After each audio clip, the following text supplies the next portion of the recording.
In this episode of Retro Paradise, we annoy the neighbours.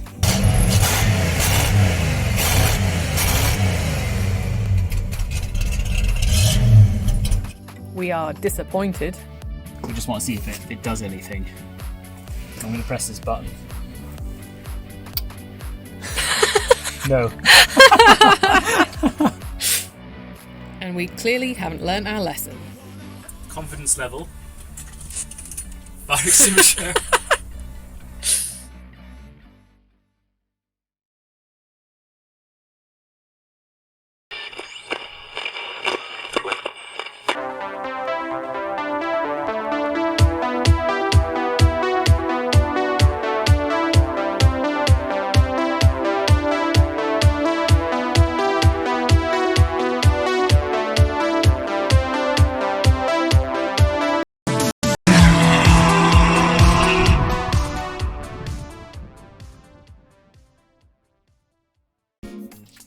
The ultimate plan for the Winnebago is EFI, electronic fuel injection.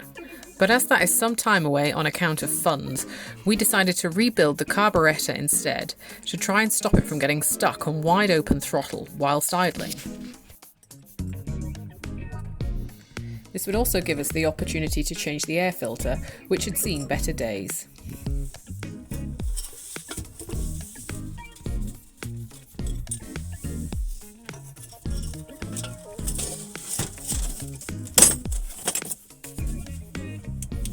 Now we can get a better look at the carburettor. As we begin to disconnect hoses, we label everything up to help us when we reassemble.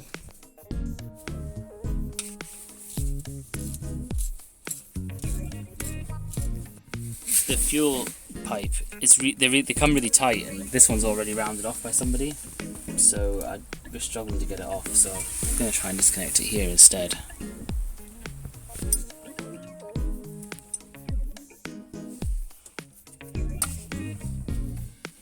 Surprised that wasn't really tight. I didn't expect that to work so well.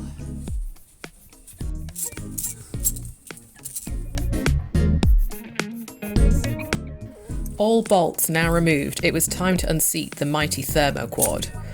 Thermoquad. Right.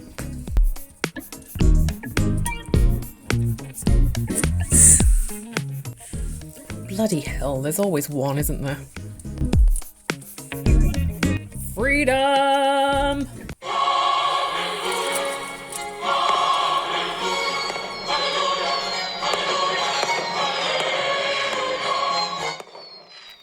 And I apologise. I've had 3 coffees. The editing style should calm down from here. We've got this is off of the Winnebago, our thermoquad. And this is one we bought off eBay. It was cheap, but we didn't know what it was from. And what we've learned is they're very different. Yeah, we've just gone round and there's countless differences, isn't there? Yeah. A lot. But I mean, even you can see where the fuel line comes in the side here and comes in the bottom of ours. This whole shape's different. There's all different vacuum lines in different places. This has got 2 of these and 1 of those. There's just so many different levers and things, so a lot of this is unusable to us and we don't even know where it came from. So, but like I said, it was cheap, so that's fine. The other thing we've just noticed from our one is that we've got the I don't know what we call them, primaries or secondaries or what, but on this one that's come off the Winnebago, they open, but these seem to be pretty solid. So we think we've only been getting the little ones opening. How wild. So we've probably been very down on power, so this definitely needed to happen. Carburettor aficionados we are not, so this was a mind-boggling array of tiny components that we could not understand. Drawings plucked from a dark corner of the internet could only help us so far. The rest was guesswork.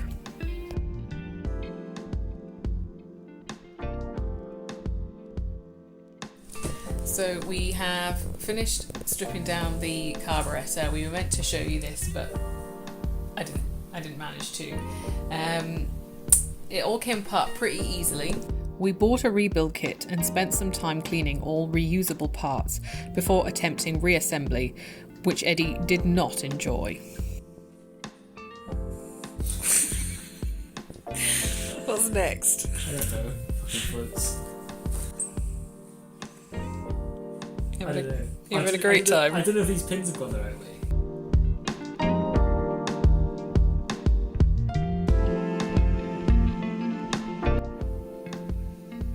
Don't need any of that. Don't need any of that. I need that one, but that's after. It's on top. You will recall that we had 2 thermoquads at our disposal, which were varied in design. The secondaries for the original were jammed tight shut. While we managed to unseat them, they would jam through their range of motion, so we enacted Plan B, which was to use the base plate of our mystery thermoquad on the top plate of the original. What we didn't manage to film was the final build. We had used the middle plastic section from the original as it more closely matched the intricacies of the original. How cross are you going to be when it doesn't work? Rebuilt. Job done. Oh, job done. There was a problem, however, in that the secondaries of the mystery carburettor were larger and so fouled the plastic. It was panic stations when the caravan storage park phoned us asking us to move the Winnebago. The only option was to hastily open out the plastic chambers to stop contact, bolt it all together and get it fitted to the engine as soon as possible. So, all of the adjustments for the carburettor, we haven't really been given any measurements, so we don't really know what's out. So this is going to be almost certainly a disaster, and then we'll just have to go from there. That's the carburetor back on here. I think I've put everything back in the right place. So we're just going to give it a go. And we're going to have to adjust it, obviously, the fuel and the idle. So that's it. Confidence level. Fire extinguisher. If it even runs, this will be a miracle.